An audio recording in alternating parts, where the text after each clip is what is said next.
السلام علیکم ورحمۃ اللہ وبرکاتہ۔ بسم اللہ الرحمن الرحیم۔ اللہم صلی علی سیدنا و مولانا محمد وعلی آل سیدنا و مولانا محمد وبارک وسلم وصلی علیہ۔ رب زدنی علما، رب اشرح لی صدری ویسر لی امری واحلل عقدۃ من لسانی یفقهوا قولی۔ سبحانک لا علم لنا الا ما علمتنا انک انت العلیم الحکیم۔ سبحانک لا فهم لنا الا ما فهمتنا انک انت القوی العزیز الکریم۔ اللہم الہمنی رشدی واعذنی من شر نفسی۔ جی، کل کی سبق میں ہم نے معرب کا بیان شروع کیا تھا۔ تو پہلے ہم نے معرب مبنی کی تعریف کی تھی۔ معرب وہ لفظ ہے جو مبنی الاصل کے مشابہ نہ ہو۔ اس کا حکم یہ ہے کہ اس کا آخر عوامل کے بدلنے سے بدل جائے گا، اور جیسے جاء زید، رأیت زید، مررت زید، مررت بزید، اس مثال میں زید یہ معرب ہے۔ اور مبنی وہ لفظ ہے جو اصل وضع کے اعتبار سے مبنی ہو یا مبنی الاصل کے مشابہ ہو، اور اس کا حکم یہ ہے کہ اس کا آخر عوامل کے بدلنے سے نہیں بدلے گا۔ جیسے جاء ہؤلاء، رأیت ہؤلاء، مررت بہؤلاء، تینوں حالتوں میں ایک جیسا ہوگا۔ اس کے بعد ہم نے عامل، معمول، اعراب، محل اعراب اور اعراب کی چند تقسیمات کے بارے میں بات کی۔ اگر آپ کو اعراب کی یہ اقسام یاد ہو گئی جو ہم نے آپ کو بتائے ہیں، اعراب کے جو 3 تقسیمات ہیں: اعراب بالحرکت، اعراب بالحرف۔ پہلا اعراب بالحرکت، دوسرا اعراب بالحرف۔ اعراب بالحرکت وہ ہے جو ضمہ، فتحہ، سکون یا کسرہ کے ساتھ ہو، اور اعراب بالحرف وہ اعراب ہے جو واو الف یا اور نون کے ساتھ ہو۔ پہلا تقسیم یہ ہے۔ دوسرا تقسیم اعراب لفظی، تقدیری، اعراب محلی۔ اعراب لفظی وہ اعراب ہے جو لفظوں میں موجود ہو، جیسے جاء زید میں زید کا ضمہ اعراب لفظی ہے۔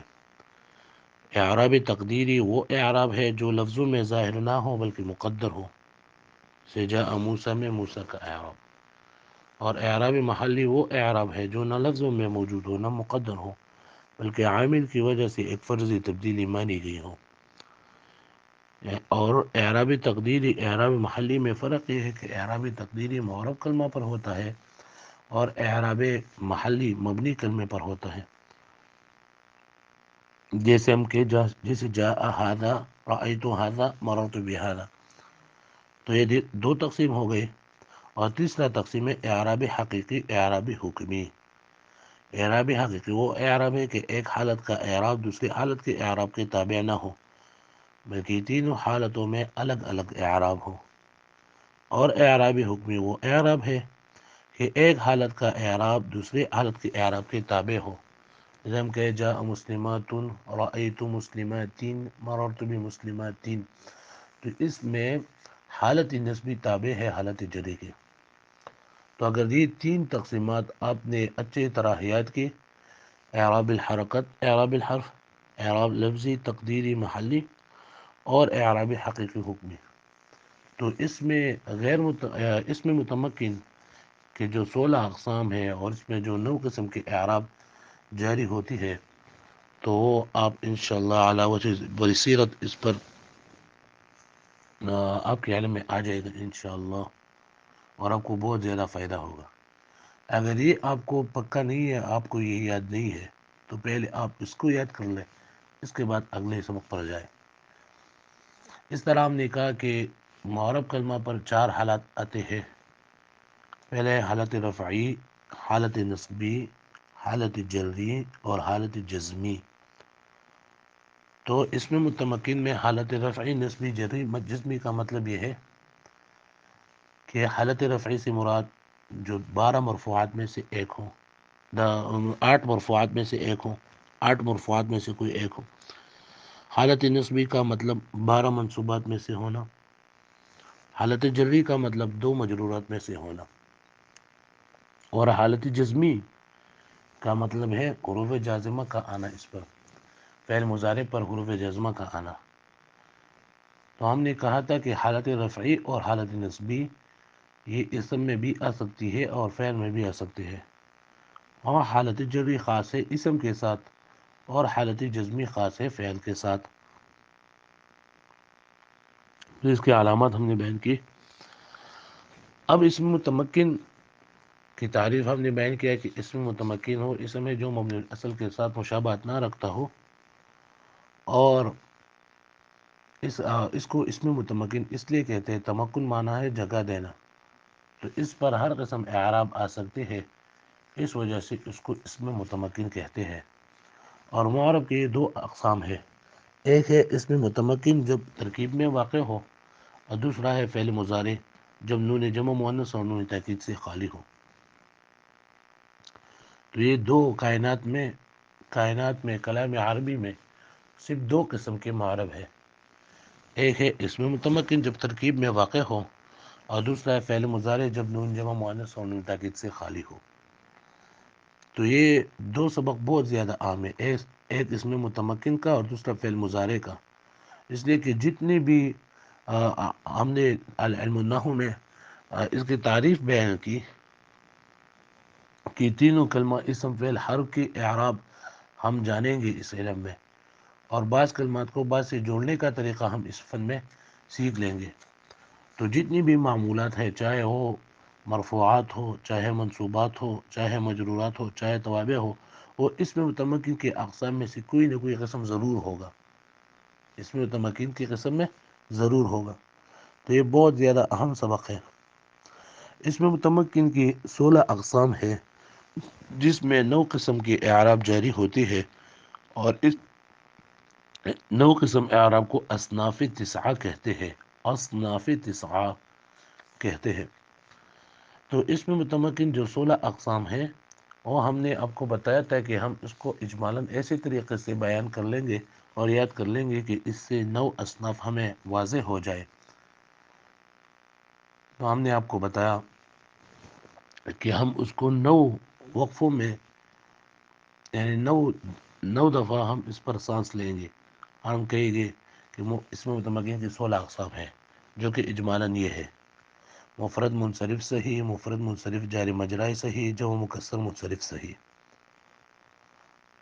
جمع مؤنث سالم غیر منصرف، اسماء ستہ مکبرہ، تثنیہ کلا وکلتا اثنان واثنتان،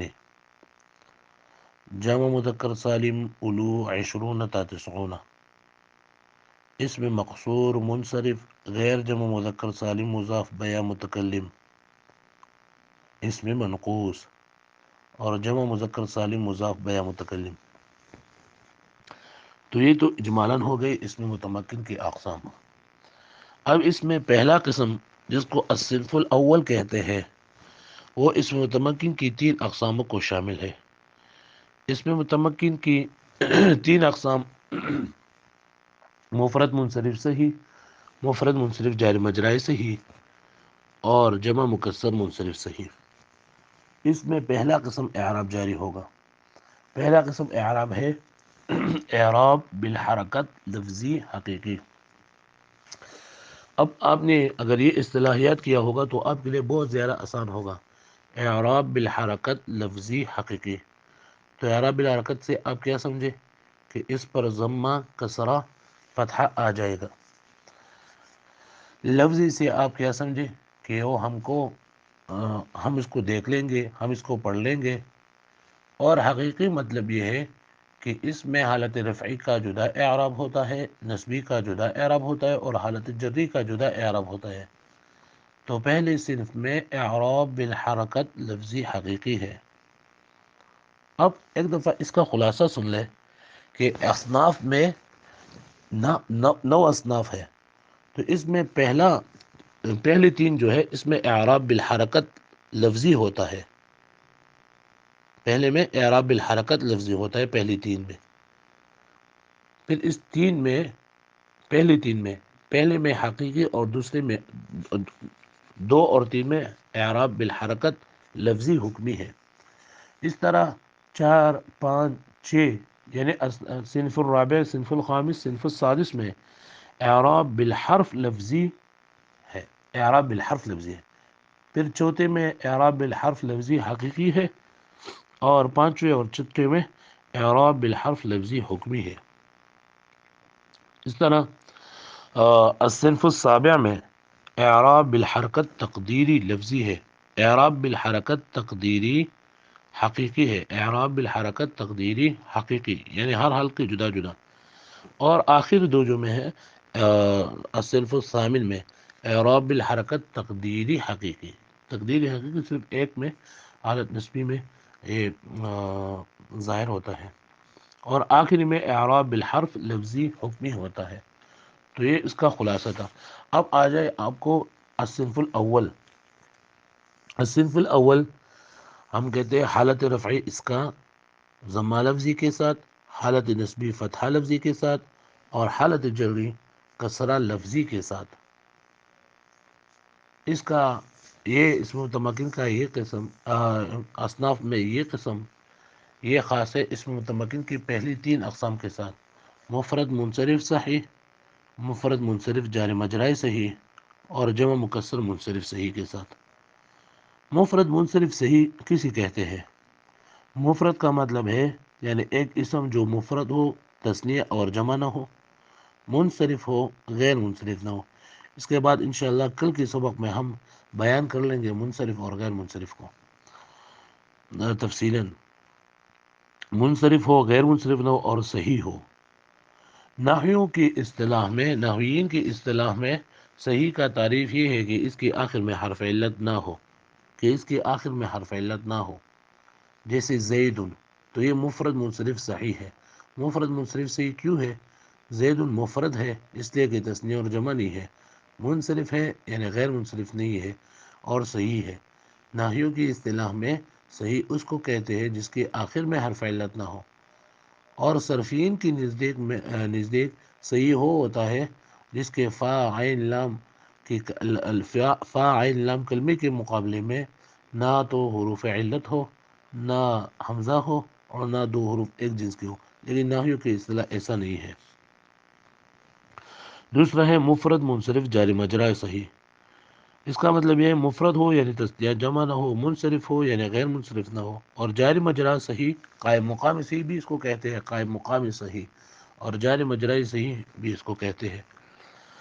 جاری مجرائی صحیح اس کو کہتے ہیں کہ ایک اسم کے آخر میں واو اور یا ماقبل ساکن ہو، واو اور یا لام کلمے کے مقابلے میں آیا ہو لیکن اس کا ماقبل ساکن ہو، جیسے ہم کہتے ہیں دلون ظبیون، دلون ظبیون۔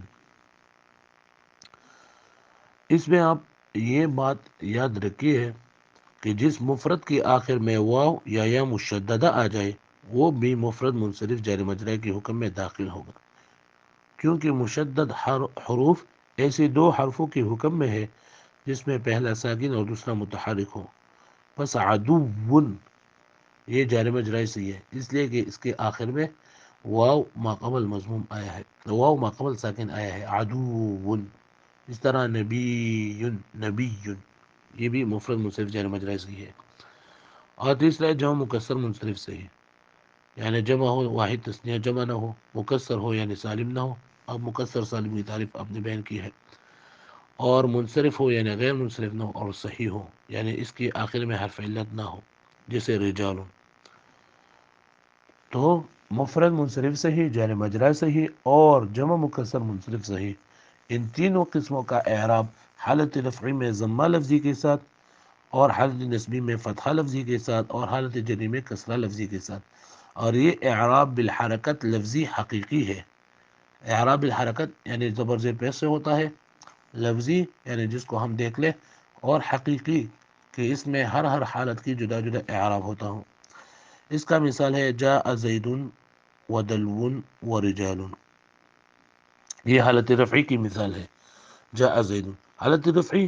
آپ انشاءاللہ اب اس کی مثال یاد کر لیں، پھر آپ انشاءاللہ مرفوعات میں آپ سیکھ لیں گے کہ یہ کیوں حالت رفعی میں ہے، کیوں حالت نسبی میں ہے، کیوں حالت جری میں ہے، تو انشاءاللہ آپ وہاں یاد کر لیں گے۔ اب اس کی مثالیں یاد کر لیں۔ حالت رفعی کی مثال جیسے جاء زید ودلون ورجال، یا آپ جدا جدا بھی کہہ سکتے ہیں، جاء زید اور ھذا دلون، ھذا دلون، اور جاء رجال۔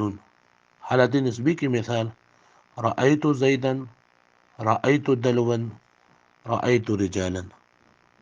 حالت جری کی مثال نظرت الى زید و دلو و رجال.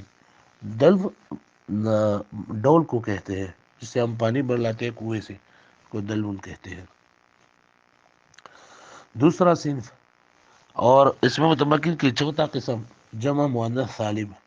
جمع مؤنث سالم کے بارے میں تو آپ نے بتایا ہے کہ جمع مؤنث سالم یعنی جمع ہو، واحد تثنیہ نہ ہو، مؤنث ہو یعنی مذکر نہ ہو، اور سالم ہو مکسر نہ ہو.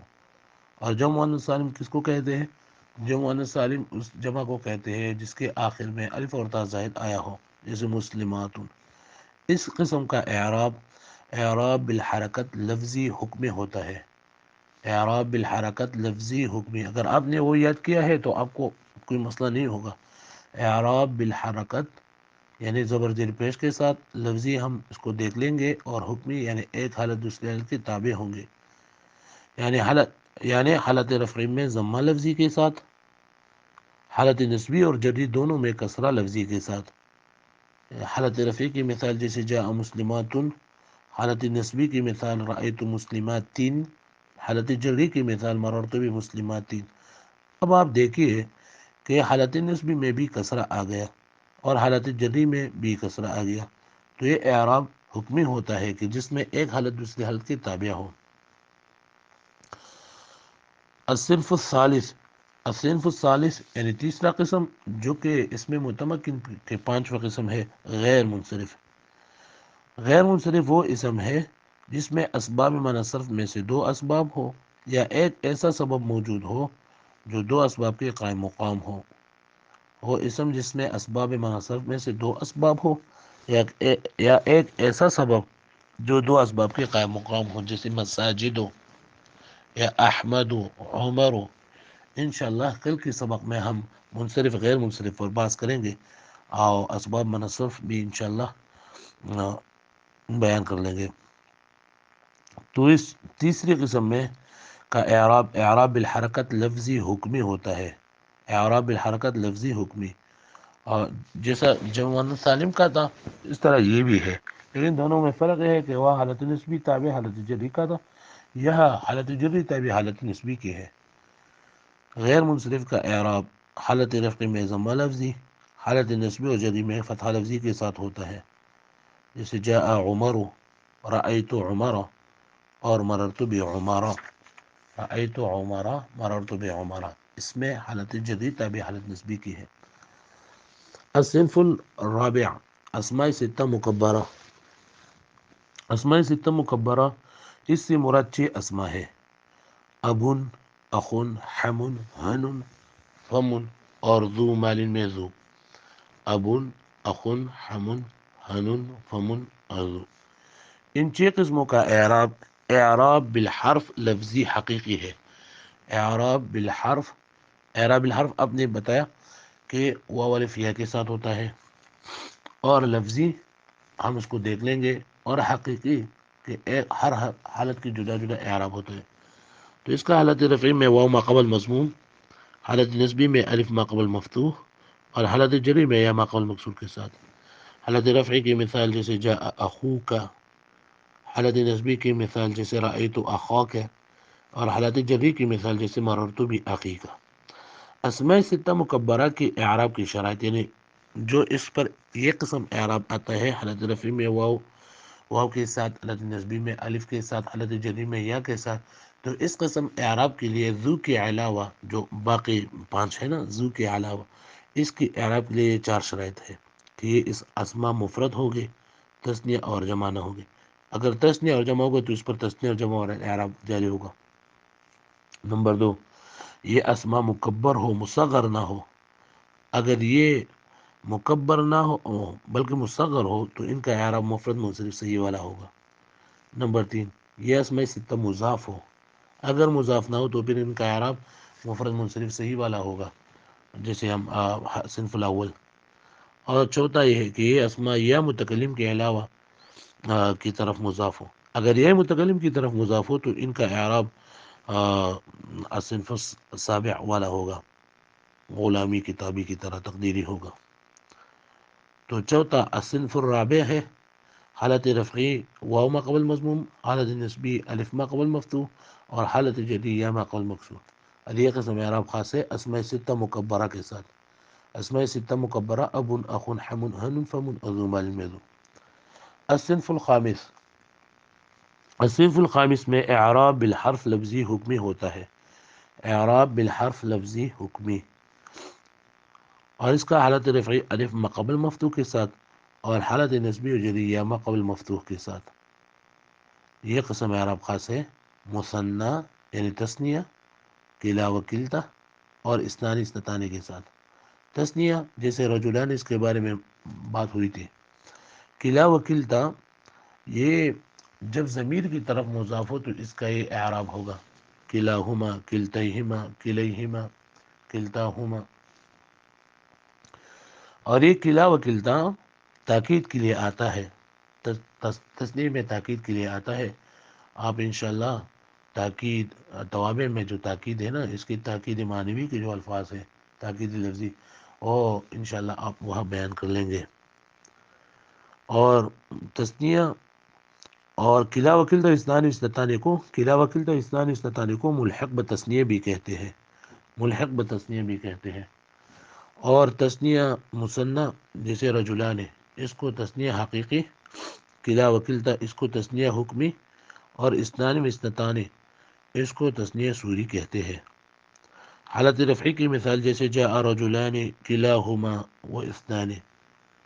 حالت نسبی کی مثال رأیت رجلین کلیہما و اثنین۔ اور حالت جری کی مثال مررت برجلین کلیہما و اثنین۔ تو کلا مذکر کے لیے اور کلتا مؤنث کے لیے آتا ہے، اور جب یہ ضمیر کی طرف مضاف ہو تو اس کا یہ اعراب ہوگا۔ الصنف الخامس، الصنف السادس، سادس، یہ بھی اعراب بالحرف لفظی حکمی ہوگا۔ اعراب بالحرف لفظی حکمی یعنی حالت رفعی میں واو ما قبل مضموم کے ساتھ، حالت نسبی و جری میں یا ما قبل مکسور کے ساتھ۔ یہ قسم اعراب بھی تین اقسام کے ساتھ خاص ہے: جمع مذکر سالم اور ملحقات بجمع مذکر سالم۔ جمع مذکر سالم کی تعریف تو آپ نے بنایا، آپ نے یاد کیا ہوگا، جو مذکر کا وہ جمع جس کے آخر میں واو نون یا ما قبل مکسور آیا ہو۔ اور ملحقات بجمع مذکر سالم سے مراد اولو، عشرون تا تسعون ہے، اولو، عشرون تا تسعون۔ اور اولو کو جمع مذکر سالم کو جمع حقیقی، اور اولو کو جمع حکمی، اور عشرون سے لے کر تسعون تک جو دہائیہ ہے، عشرون، ثلاثون، اربعون، خمسون، اس کو کہتے ہیں جمع سوری۔ تو ان کا اعراب بالحرف لفظی حکمی ہوگا، یعنی حالت رفعی میں واو ما قبل مضموم کے ساتھ، حالت نسبی جری میں یا ما قبل مکسور کے ساتھ۔ حالت رفعی کی مثال جاء مسلمون و اولو مال و عشرون رجلا۔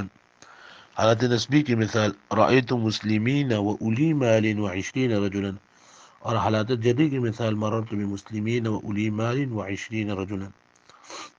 الصنف السابع، یہ اعراب بالحرکت تقدیری اور حقیقی ہے۔ اعراب بالحرکت تقدیری حقیقی۔ اعراب بالحرکت تو آپ نے یاد کیا ہوگا کہ اعراب بالحرکت زبر زیر پیش کے ساتھ، تقدیری یعنی اس کو ہم دیکھ نہ لیں گے، اور حقیقی یعنی ہر حالت کی جدا جدا اعراب ہوگا۔ تو یہ حالت رفعی اس کا ضمہ تقدیری کے ساتھ، حالت نسبی فتحہ تقدیری کے ساتھ، اور حالت جری کسرہ تقدیری کے ساتھ۔ یہ قسم اعراب خاص ہے اسم مقصور منصرف کے ساتھ۔ اسم مقصور منصرف اس کو کہتے ہیں، یعنی اسم جس کے آخر میں الف مقصورہ ہو اور وہ منصرف ہو، جیسے العصا منصرف ہو۔ اگر یہ منصرف نہ ہو تو پھر اس کا یہ اعراب نہ ہوگا، جیسے موسیٰ، عیسیٰ، تو اس کے آخر میں اسم مقصور ہے لیکن وہ منصرف نہیں ہے، وہ غیر منصرف۔ انشاءاللہ آ جائیں گے انشاءاللہ کل کے سبق میں۔ اور اس میں یہ بات ہے کہ بسا اوقات کسی عارض کی وجہ سے اس مقصور کا الف حذف ہوتا ہے، جیسے عصن، لیکن تعلیل کے بعد وہ اسم مقصور کہلاتا ہے اور اس کا اعراب اسم مقصور والا ہوتا ہے۔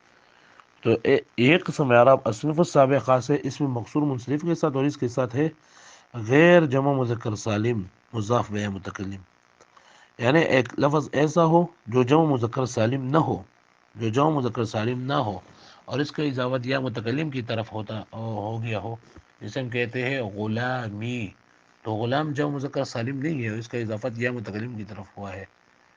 اور اس طرح ہم کہتے ہیں کتابی، قراصتی، جداری، مدرستی، تو یہ غیر جمع مذکر سالم مضاف یا متکلم ہے۔ تو اس کے اعراب حالت رفعی میں ضمہ تقدیری کے ساتھ، جیسے هذا العصا وغلامی، اور حالت نسبی فتحہ تقدیری کے ساتھ، جیسے رأیت العصا وغلامی، اور حالت جری کی مثال جیسے مررت بالعصا وغلامی۔ الصنف الثامن، یہ ہے حالت، یہ بھی اعراب بالحرکت تقدیری حقیقی ہے، اعراب بالحرکت تقدیری حقیقی، یعنی وہ اسم جس کے آخر میں یا ما قبل مکسور ہو، جیسے القاضی۔ اس کے ساتھ یہ بات خاص ہے کہ اس کے آخر میں یا ما قبل مکسور ہو اور یا بھی اصلی ہو، یا بھی اصلی ہو، جیسے القاضی۔ تو القاضی اور غلامی میں فرق یہ ہے کہ غلامی کے آخر میں بھی یا ما قبل مکسور ہے اور قاضی کے آخر میں بھی یا ما قبل مکسور ہے، لیکن غلامی میں یا ما قبل مکسور ہے لیکن یہ یا اصلی نہیں ہے، یا متکلم کا ہے، اور قاضی میں یا کلمے کا اصل یا ہے۔ تو اس کا اعراب بالحرکت تقدیری حقیقی ہوگا، یعنی حالت رفعی میں ضمہ تقدیری کے ساتھ، حالت نسبی میں فتحہ لفظی کے ساتھ، حالت نسبی میں فتحہ لفظی کے ساتھ، اور حالت جری میں کسرہ تقدیری کے ساتھ۔ حالت رفعی کی مثال ہے جاء القاضی، حالت نسبی کی مثال رأیت القاضیہ، اور حالت جری کی مثال مررت بالقاضی۔ بسا اوقات کسی عارض کی وجہ سے اسم منقوص کی یا حذف ہو جاتی ہے، جیسے قاضٍ، لیکن تعلیل کے بعد بھی وہ اسم منقوص کہلاتا ہے، اس کا اعراب اسم منقوص والا ہوتا ہے۔ 16 نمبر، جو کہ اسم متمکن کی اقسام میں سے 16 ہے، اور اصناف میں، اصناف تسعہ میں سے یہ صنف التاسع ہے، یعنی جمع مذکر سالم جب یا متکلم، جمع مذکر سالم مضاف بیا متکلم، یعنی وہ جمع مذکر سالم جب یا متکلم کی طرف مضاف ہو تو اس قسم کا اعراب اعراب بالحرف لفظی حکمی ہوگا، یعنی حالت رفع میں واو تقدیری کے ساتھ، حالت نصب جری میں یا لفظی کے ساتھ۔ حالت رفع کی مثال ہے جاء مسلمیہ، حالت نصبی کی مثال رأیت مسلمیہ، حالت جری کی مثال مررت بمسلمیہ۔ اب ایسا ہے نا کہ یہ ظاہری طور پر مسلمیہ مسلمیہ تینوں میں آ گیا، لیکن حالت رفعی کے اصل جو تھا وہ تھا جاء مسلمون یا، جاء مسلمون یا، اس میں جب مسلمون کا اضافت یا متکلم کی طرف ہو گیا تو ہم نے جو مذکر سالم کے آخر میں جو نون تھا وہ اس کو حذف کیا تو مسلمو یا بن گیا، مسلمو یا۔ پھر ہم نے صرف میں قانون پڑھا ہے جید سید والا، کہ جب ایک کلمے میں واو اور یا جمع ہو جائے اور اس کا پہلا ساکن اور دوسرا متحرک ہو تو واو کو یا سے بدل دیں گے اور یا کو یا میں ادغام کر دیں گے، تو ہم نے کہا مسلمویہ۔ پھر دعی والا قانون کی وجہ سے کہ جب اسم متمکن کے آخر میں یا مضموم یا مشدد یا مخفف آ جائے، اس کا ماقبل مضموم ہو تو اس کا ماقبل والا ضمہ کثرت سے بدل جائے گا، تو اس قانون کی وجہ سے دعی والا قانون نمبر 2 کی وجہ سے ماقبل ضمہ کثرت سے بدل گیا تو مسلمی یہ بن گیا۔ اور رأیت مسلمیہ مررت مسلمیہ، یہ اصل میں تھا مسلمی نیا، مسلمی نیا، اضافت کی وجہ سے نون کو حذف کر دیا تو یا کا یا میں ادغام ہو گیا تو مسلمی یہ بن گیا۔ تو یہ اصناف تسعہ ہم نے بیان کی۔ اس کا خلاصہ یہ ہے کہ اسم متمکن جو 16 اقسام ہے یہ ہم نے نحویین نے یہ 9 اقسام میں تقسیم کیے ہیں۔ پہلا قسم ہے الصنف الاول، اعراب بالحرکت لفظی اور حقیقی، یعنی حالت رفعی ضمہ لفظی کے ساتھ، النصبی فتحہ لفظی کے ساتھ، حالت جری کسرہ لفظی کے ساتھ۔ الصنف الثانی، اعراب بالحرکت لفظی اور حکمی، حالت رفعی ضمہ لفظی کے ساتھ، حالت نصبی جری کسرہ لفظی کے ساتھ۔ الصنف الثالث، اعراب بالحرکت لفظی حکمی، یعنی حالت رفعی ضمہ لفظی، حالت نصبی جری فتحہ لفظی کے ساتھ۔ اور الصنف الرابع، اعراب بالحرف لفظی حقیقی، حالت رفعی میں واو ما قبل مضموم کے ساتھ، حالت نصبی الف ما قبل مضموم کے ساتھ، حالت جریہ ما قبل مکسور کے ساتھ۔ الصنف الخامس، اعراب بالحرف لفظی حکمی، یعنی حالت رفع الف ما قبل مفتوح کے ساتھ، النصبی جریہ ما قبل مفتوح کے ساتھ، اور الصنف السادس اعراب الحرف لفظی حکمی، حالت رفعی واو ما قبل مضموم کے ساتھ، النسب جری یا ما قبل مقصور کے ساتھ۔ الصنف السابع اعراب بالحرکت تقدیری حقیقی، اس کا اعراب حالت رفع میں ضمہ تقدیری کے ساتھ، النسبی میں فتحہ تقدیری کے ساتھ، الجری میں کسرہ تقدیری کے ساتھ۔ اور الصنف الثامن اعراب بالحرکت تقدیری حقیقی، اس کا اعراب حالت رفعی میں ضمہ تقدیری کے ساتھ، حالت نسبی میں فتحہ لفظی کے ساتھ، اور حالت جری میں کسرہ تقدیری کے ساتھ۔ اور الصنف التاسع اعراب بالحرف لفظی حکمی، اس کا اعراب حالت رفعی میں واو تقدیری کے ساتھ، اور حالت نسبی اور جری میں یا لفظی کے ساتھ۔ پھر ہم اس کا اجرا کرتے ہیں تھوڑے سے الفاظ میں۔ الغفور، الغفور، پہلا حرف ہے الغفور، تو الغفور اس میں متمکن ہے۔ اس میں متمکن کی اقسام میں سے یہ کیا ہے؟ اس میں متمکن کی اقسام میں سے یہ ہے جمع مکسر منصرف صحیح۔ جمع کیوں ہے؟ اس لیے کہ واحد تثنیہ نہیں ہے۔ مکسر ہے اس لیے کہ اس کا واحد کا وزن سلامت نہیں ہے، اور صحیح ہے یعنی اس کی آخر میں حرف علت نہیں ہے۔ اس میں کون سا اعراب جاری ہوگا؟ الصنف الاول، یہ کس حالت میں ہے؟ یہ حالت رفعی میں ہے۔ انباء، یہ بھی اسی طرح ہے۔ غاشیۃ، یہ مفرد منصرف صحیح ہے۔ مفرد اس لیے کہ تثنیہ جمع نہیں ہے، منصرف ہے، غیر منصرف نہیں ہے، اور صحیح ہے یعنی اس کی آخر میں حرف علت نہیں ہے۔ اس میں الصنف الاول جاری ہوگا، اور یہ بھی حالت رفعی میں ہے۔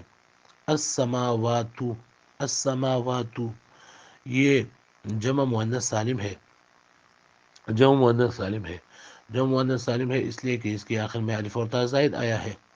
یہ اس میں کون سا اعراب جاری ہوگا؟ اس میں الصنف الثانی جاری ہوگا، الصنف الثانی جاری ہوگا، اور یہ کون سی حالت میں ہے؟ یہ حالت رفعی میں ہے۔ قطع، قطع پر ہم لفظ سے اجرا کرتے ہیں، تفصیلی اجرا۔